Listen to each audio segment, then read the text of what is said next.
ভগবান নবম অধ্যায়ে বলেছেন যে অশ্রদ্ধা ধানা পুরুষা ধর্মশাস্ত্র পরন্তপ অপ্রাপ্য মাং নিবর্তন্তে মৃত্যু সংসারাত্মন। হে অর্জুন, 3 নম্বর শ্লোকে বলছে নবম অধ্যায়ে,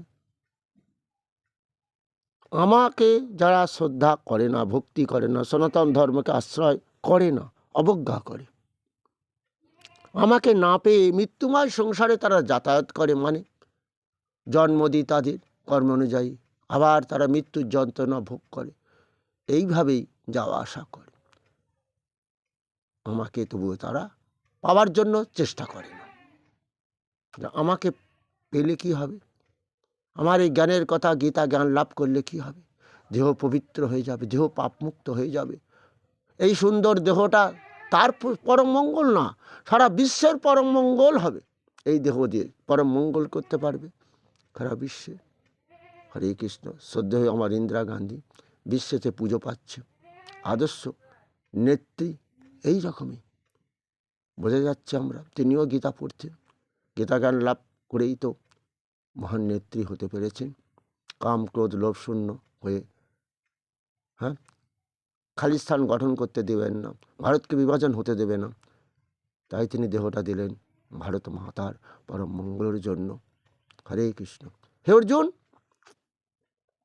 এবারে তোমারে বলি, ময়া ততমিদং সর্বং জগত ব্যক্ত মূর্তিনা মস্তানি সর্বভূতানি না চাহং তেষবস্থিত।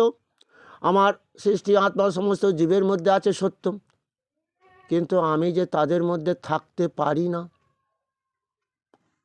কেন, কি করে বা থাকবো তুমি বলো? আমি কি করে থাকবো?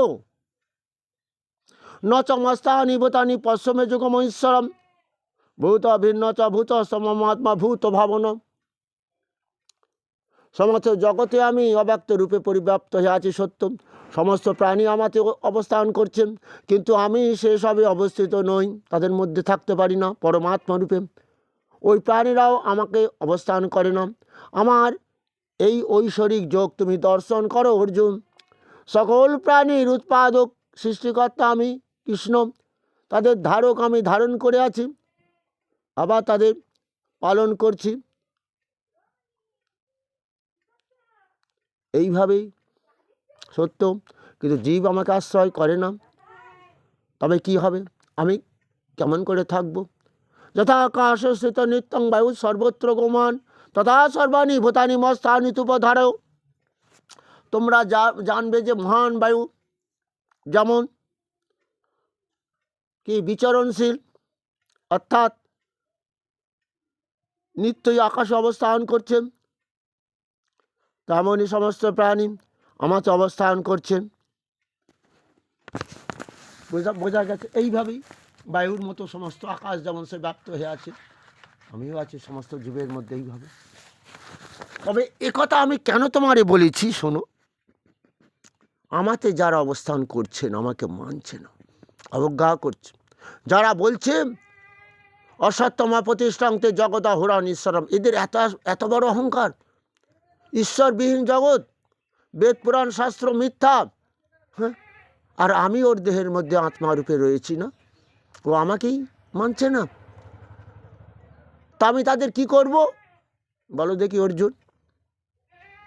তান অহম দিশতা কোরআন সংসারেশু নরা ধমান ক্ষিপাম্য যশ্রী সেবু জনেশু। বোঝা গেল? সেই নরের অধমদের বারবার অসুর জনিতে নিক্ষেপ করব, কখনো কখনো কৃমি কীটা আদিকুলেও তাদের জন্ম দেব, কর্ম অনুযায়ী জন্ম। আমি তো এটা চাইছি না, তাই এখানে সেটাই বললেন। কি বললেন? সর্বভূতানি কুন্তেয় প্রকৃতি জানতি মামিকাম কল্পক্ষয়ে পুনঃস্থানি কল্পাদ বিশ্রেজামহম। কল্পগুলি সমাপ্ত হলে মহাপ্রলয়ের সময় সমস্ত প্রাণী আমার প্রকৃতিতে তারা ধ্বংস হয়ে যায়, এবং কল্পগুলি যখন আরম্ভ হবে, বোঝা যাচ্ছে সত্যযুগ চলে গেছে, ত্রেতা এসেছে, দাপর এসেছে, কলি এসেছে, কলিও ধ্বংস হবে, আবার সত্য হবে, আবার সত্য যুগ আসবে, তা মহাপ্রলয় হবে। তাহলে জীব এইভাবেই তারা ধ্বংস হয়ে যাবে। আবার কল্প আরম্ভ করব যখন সত্যযুগ, আবার তাদের সৃষ্টি করব। এখানে সৃষ্টি করাটা কি জানো অর্জুন? জীবের কর্ম অনুযায়ী তারা দেহ লাভ করবে, দেহে কর্ম অনুযায়ী আয়ু লাভ করবে, কর্ম অনুযায়ী দেহ দিয়ে সুখ ভোগ করবে, এবং তারা দীর্ঘ আয়ু লাভ করুক, দীর্ঘ সুখ পাক এই দেহ দিয়ে। আমি তো এটাই চেয়েছি গো। কেন? তোমাদের বলেছিলাম না অর্জুন, মন মনাভাব মদ ভক্ত মজ্জাজিমাং নমস্কুরু মামে বৈশ্যসে সত্যাংতে প্রতিজানে প্রিয় সিমে। আমি সত্য প্রতিজ্ঞা করে বলছি, তোমরা আমার কত প্রিয়জন তোমরা জানো না। তাই শোনো অর্জুন, আমাতে মন দাও, আমার ভক্ত হও, আমার পূজা করো, আমার গীতা অমৃত পান করে দেহ পাপমুক্ত করো। এটাই তো আমি চেয়েছিলাম। গীতা অমৃত এই জন্যই তো তোমাদের দিয়েছি। হরে কৃষ্ণ। তাহলে কি হবে? তাহলে কি হবে?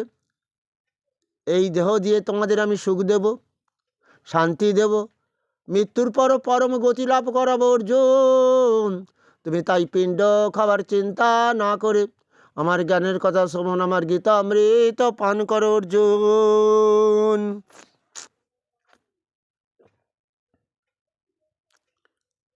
তবে তবে কি জানো, আমি আপনজন, কত আপনজন জানো? মায়েরা বলে না, ওরে 32, মায়েরা বলে তুই আমার কি নারী 32 হাত, জানি না, বলে 32 হাত নারীর টান, সে টান আমার কি হাত নেই? আমি যে তোমাদেরকে জানো না, প্রজানস্মি কন্দর্প, আমি বাবা মাকে দিয়েছি সন্তান উৎপাদন কাম, তাই তারা তোমাদের সন্তান রূপে তারা লাভ করেছে। তাহলে আমিই তো সব না? আমি এই জগৎবাসীর পিতা, এই কারণেই তো। শোনো অর্জুন, আবার মাতা আমি। তাহলে সেই পিতা হো হামস্য, পিতা হো হামস্য জগত মাতা ধাতা পিতামহ, বেদ্য পবিত্র অহংকারিক সমজরে বচন। আমি তোমাদের পর আপনজন, আমি পিতা মাতা রূপে সৃষ্টি করেছি, তোমাদের সুখ শান্তি দান করব আমি, তোমাদের দেহের কর্ম অনুযায়ী। কিন্তু আমি তো সেই জন্যই এই দেহটাকে পবিত্র করে দিতে চাই। তোমরা কি করো? মরে যাওয়ার পর দেহ পবিত্র করার জন্য মরা লোকটার বুকের গীতা চাপিয়ে দাও, কত পাপ কাজ করো। গীতাটা পবিত্র জিনিস, মরা ঘাটায় পড়ে থাকলো, যেখানে সে শ্মশান থেকে এসে চান করো। হ্যাঁ, এবং অষ্টাদশাধ্যায়ী গীতা বাংময়ী মৈত্রেশ্বরী জানহি জ্ঞান মাত্র ন মহাপাতক নাসিনী। এইভাবে গীতা অপমান করো না। এসো, আমরা মহাকলিতে চলে এসেছি, আমাদের সামনে কত বড় দুর্দিন আসছে তোমরা চিন্তা করেছো? প্রকৃতি ভয়াবহ রূপ ধারণ করেছো তো। কি বুঝতে পেরেছো? কিছু এখন বুঝতে পারছো মনে হয়, কি গো? তাই এসো, আমরা সেই পরম গুরুকে আশ্রয় করি, আশ্রয় করিয়া ভজ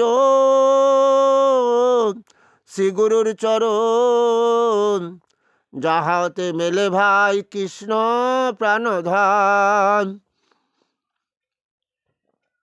সত্য জ্ঞানে গুরু বাক্যে যাদের বিশ্বাস, অবশ্য তাদের হবে ব্রজভূমিতে বাস। সত্য আশ্রয় করেছে, গুরুকে আশ্রয় করেছে, গুরুর দেওয়া মহামন্ত্র কি?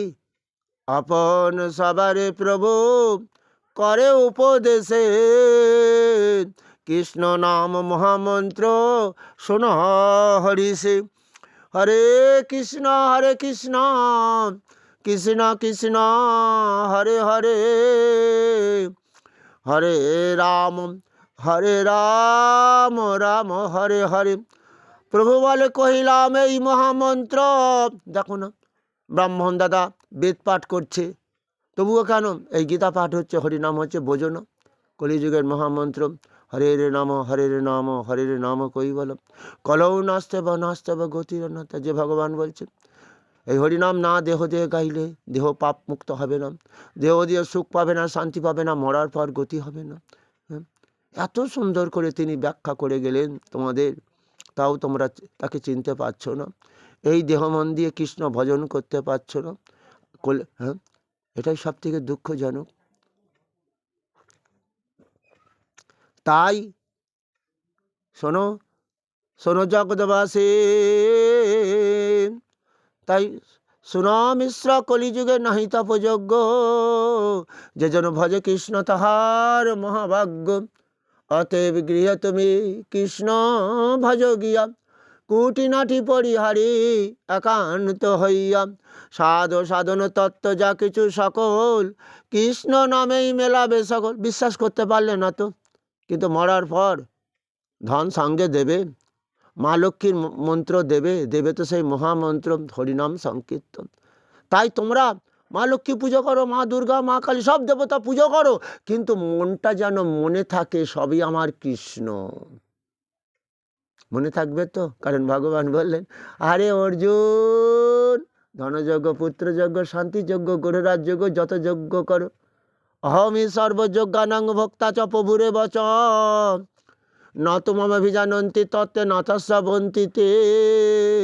সাদের সুন্দর মানব দেহ লাভ করে তুমি আমাকে ভজতে পারলে না। আমি সমস্ত যজ্ঞ গ্রহণ করি, আমি যে তোমাদের প্রভু, তাহলে এই জন্মটাই বৃথা গেল গো অর্জুন, বৃথাই গেল তোমাদের অর্জুন।